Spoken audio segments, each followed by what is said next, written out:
dans cette fidélité, le baptême, dans la confirmation, dans le sacrement de l'ordre, dans le mariage, à travers le sacrement de réconciliation. Et lorsque nous nous sentons faibles, dans le sacrement des malades. Tout ça nous permet d'être branchés au Christ. Nous aimons nous brancher au monde. Nous sommes collés au téléphone. Nous sommes collés, branchés aux réseaux sociaux. N'est-ce pas, tout ça vient de Dieu? N'est-ce pas, tout ça, c'est de la création des dieux?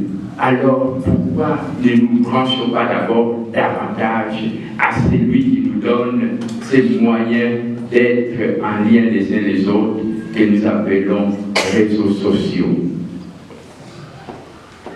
Oui, il y a un troisième chemin de la vie quotidienne. Et c'est là que Saint Jean vient nous rattraper dans sa première lecture. Pour demeurer dans le Christ, il n'est pas question de quitter notre vie de tous les jours, ni de fuir ce bas monde. Nous restons dans ce monde. Mais comme Christ lui-même nous dit, vous êtes dans le monde, mais ne soyez pas du monde. Comment être dans le monde sans être du monde? Comment cheminer dans ce monde sans cheminer avec le monde tel qu'il nous présente sa face habituellement très attrayante? Oui, c'est ici que nous pouvons nous rappeler ce que nous venons d'entendre de la première lettre de Saint Jean. Si nous fixons notre regard sur Dieu, nous avons la certitude d'être aimés, même si nous sommes des grands pécheurs. Et fort de cette certitude joyeuse, nous pourrons à notre tour regarder les autres avec amour. Savoir regarder les autres avec amour.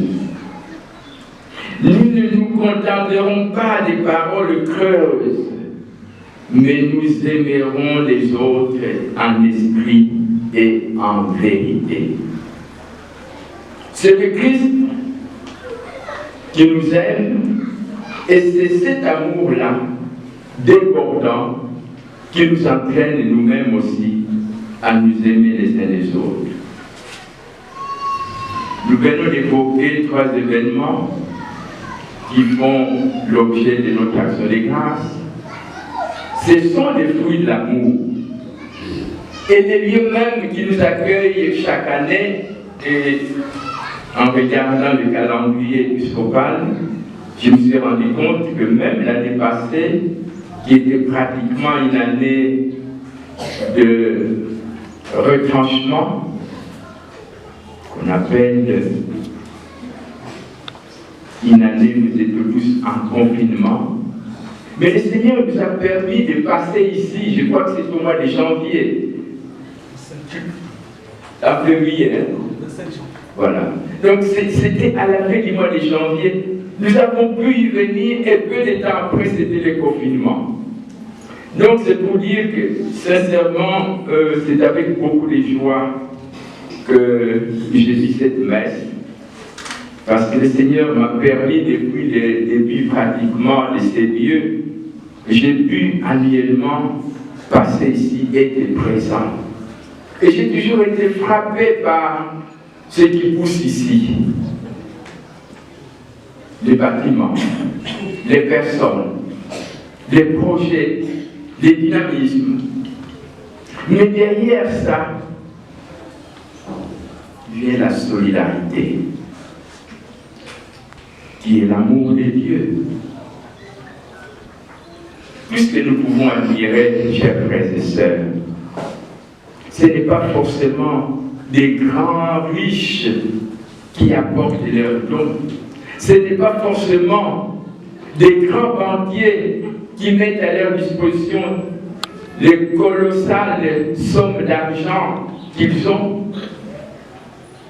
C'est aussi des tout petits, exactement comme nous, Mais dans cette dynamique, la solidarité, dans cette dynamique de savoir dire merci à Dieu, dans cette dynamique de savoir rendre grâce à Dieu, il y en a qui s'efforcent tous les jours de mettre à côté les peu qu'ils ont, qui auraient pu leur permettre de passer un petit moment de joie, de prendre un verre de vin, de prendre un chocolat, de prendre une tartine, de prendre un yaourt.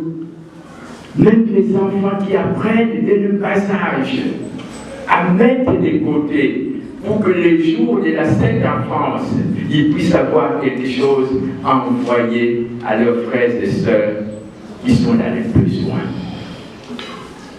Ça m'a toujours interpellé parce qu'effectivement, pour avoir vécu en Occident, je sais comment ces choses marchent. Je sais comment les gens travaillent pour réunir les moyens et arriver à nous aider. Oui, bien-aimés dans le Seigneur, action de grâce, véritablement, nous voulons dire merci à Dieu. Parce que même ces personnes-là qui sont capables de nous aider, c'est grâce à Dieu. C'est lui qui suscite en eux cet amour, cette générosité, cette disponibilité, cette solidarité.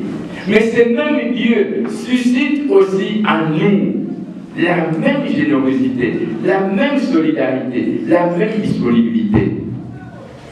Encore faut-il que nous soyons attachés comme des sarments qui sont attachés à la vigne. C'est là que se trouve la différence. Lorsque on n'est plus attaché à la vigne, on devient un sarment sec, mort. On n'est plus capable de voir l'autre comme un frère, comme une sœur. On n'est plus capable de sourire devant l'autre. On n'est plus capable d'épargner pour les biens de l'autre. On n'est plus capable de regarder l'autre comme aussi créé à l'image de Dieu. Monsieur l'abbé, merci beaucoup pour avoir organisé cette réunion, cette rencontre autour de la table du Seigneur, qui est le lieu par excellence qui nous révèle l'amour de Dieu. Parce que l'Eucharistie, l'autel nous rappelle que quelqu'un est mort pour nous et qu'il est toujours vivant pour nous. Et donc chaque fois que nous allons à l'Eucharistie, nous sommes invités nous aussi à être capables de mourir pour l'autre. Et nous serons aussi vivants. Il est vivant. Il est ressuscité. Il est ressuscité. Il est présent parmi nous. Qui? Jésus. Où? Alléluia. Oui, il est toujours vivant. Et nous aussi, si nous sommes attachés à lui, nous serons toujours vivants. Il est toujours plein d'amour et de miséricorde.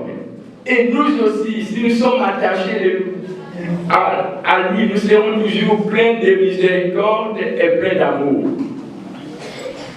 Voilà le message que nous recueillons de la parole de Dieu de ce matin.